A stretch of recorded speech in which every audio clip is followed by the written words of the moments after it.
warahmatullahi wabarakatuh. Perkenalkan, nama saya Dipta Sari dari 12 Kimia 1. Hari ini saya akan menceritakan secara ringkas tentang film Surat dari Praha. Mari kita ceritakan.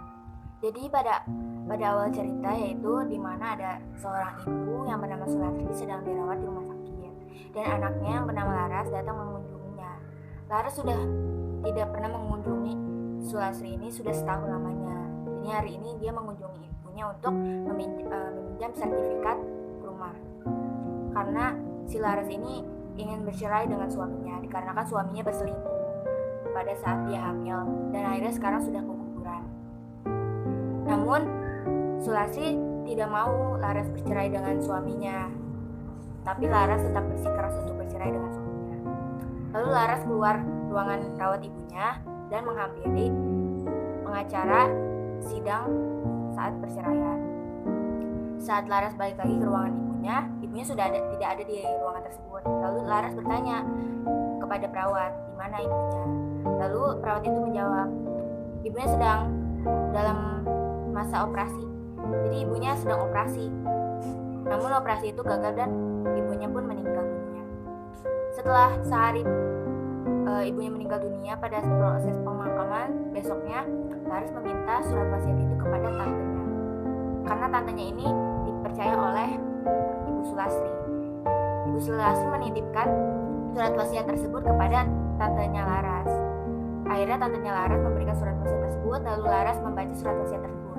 Namun di dalam surat wasiat tersebut terdapat syarat, di mana jika Laras ingin mendapatkan surat wasiat tersebut atau wasiat dari ibunya, Laras harus melakukan syarat yang diberikan ibunya, yaitu memberikan kotak surat dan meminta tanda tangan untuk surat wasiatnya kepada seseorang yang tinggal di daerah Ceko yang bernama kotanya itu Praha.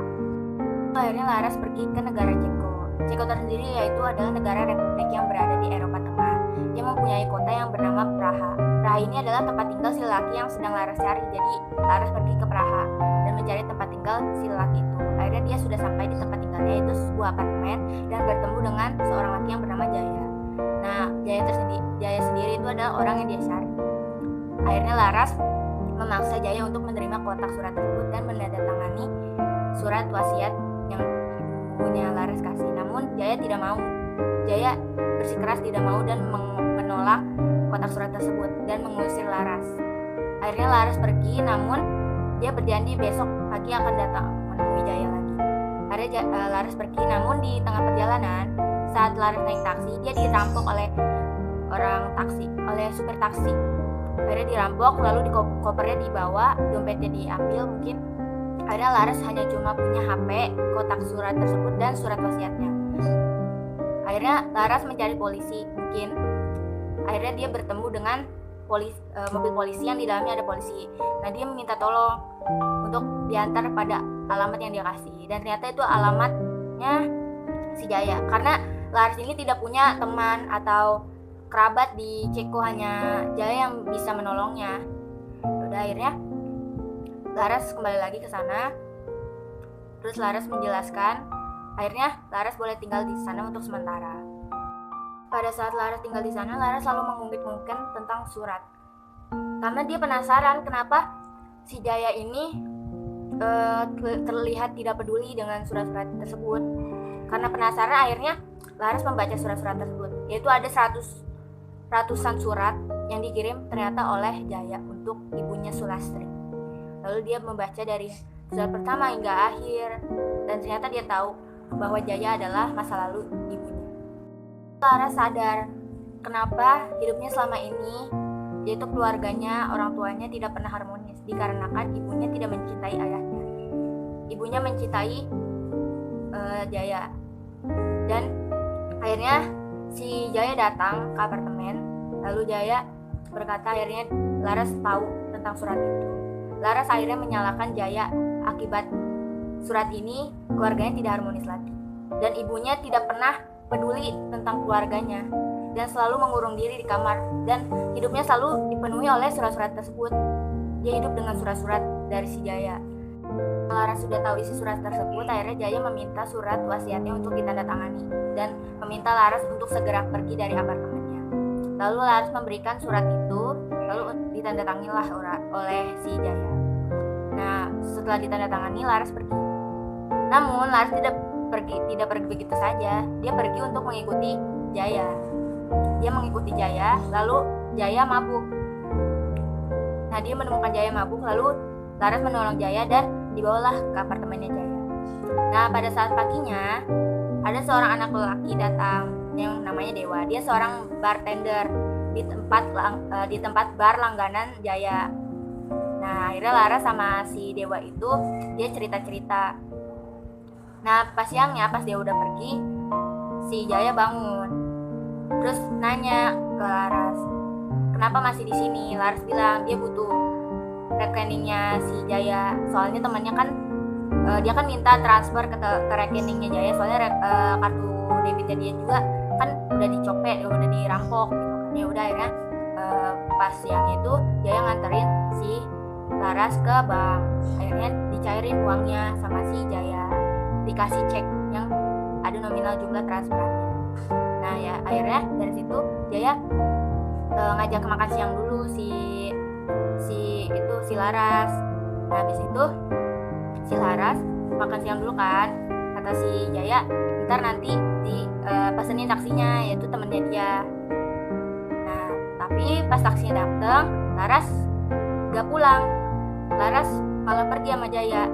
Udah akhirnya Jaya menceritakan kisah masa lalunya, yaitu pada masa Orde Baru, dimana pada masa Orde Baru yaitu Soekarno yang digantikan oleh Soeharto.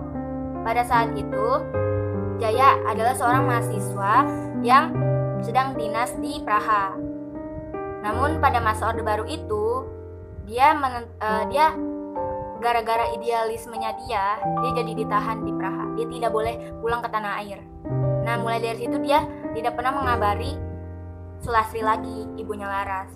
Setelah 20 tahun tidak pernah mengabari, akhirnya sesudah 2 tahun pernikahan Sulastri dan suaminya, surat itu datang lagi pada Sulastri.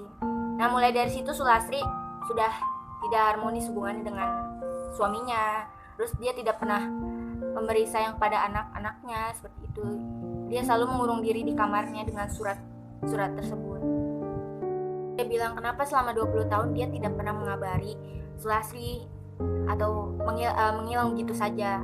Dikarenakan pada masa Orde Baru itu hidup dia susah dikarenakan tidak bisa memiliki koneksi kepada orang yang ada di Indonesia. Jadi tuh kita tidak boleh terhubung sama orang yang ada di Indonesia, seperti surat menyurat tuh nggak boleh. Kalau ketahuan itu, yang ketahuannya itu si orang di Indonesia sama orang yang di Praha, orang Indonesia yang di Praha masuk penjara, kena hukuman. Makanya dari itu Jaya tidak mau mengabari Sulastri karena dia takut Sulastri kenapa-napa. Dan Jaya pernah berjanji kepada Sulastri. Dia memiliki 2 janji kepada Sulastri. Yang pertama, menikahkan Sulastri. Dia akan menikahkan Sulastri. Namun janji itu tidak terwujud karena Sulastri menikah dengan laki lain, dan karena kejadian Orde Baru itu yang menghilang selama 20 tahun. Dan yang kedua, yaitu akan tetap selalu mencintai Sulastri. Nah, janji kedua itu bisa dia tepati karena sampai saat ini dia akan terus mencintai Sulastri. Lalu pada akhir cerita Jaya bilang kepada Laras, jika saat ini dia sudah menikah dengan Sulastri, mungkin Laras adalah anaknya. Akhirnya hubungan Laras dan Jaya pun menjadi dekat layaknya ayah dan anak. Pada akhir cerita, Laras meminta Jaya untuk pulang ke Indonesia. Laras memberikan sebuah surat, itu seperti paspor mungkin, surat-surat pengurusan pulang ke Indonesia mungkin. Nah, Jaya bersikeras tidak mau. Jaya menolak itu. Jaya marah dengan Laras. Lalu akhirnya Laras pulang. Nah, pada saat itu Jaya membaca surat dari Sulastri. Setelah membaca surat dari Sulastri, Jaya akhirnya mendatangi Laras yang sedang menunggu bis, yaitu salam perpisahan. Jaya ingin mengucapkan salam perpisahan. Lalu pada saat Jaya memberikan salam perpisahan pada Laras, di endingnya Ibu Sulastri bilang, semoga pertemuan kalian berkesan selamat. Seperti itu ceritanya. Sekian dari saya di Pesantari. Mohon maaf bila ada kekurangan, bila ada kesalahan dalam perkataan. Manusia tempatnya kesalahan. Jadi sekian dari saya di Pesantari. Terima kasih. Wassalamualaikum warahmatullahi wabarakatuh.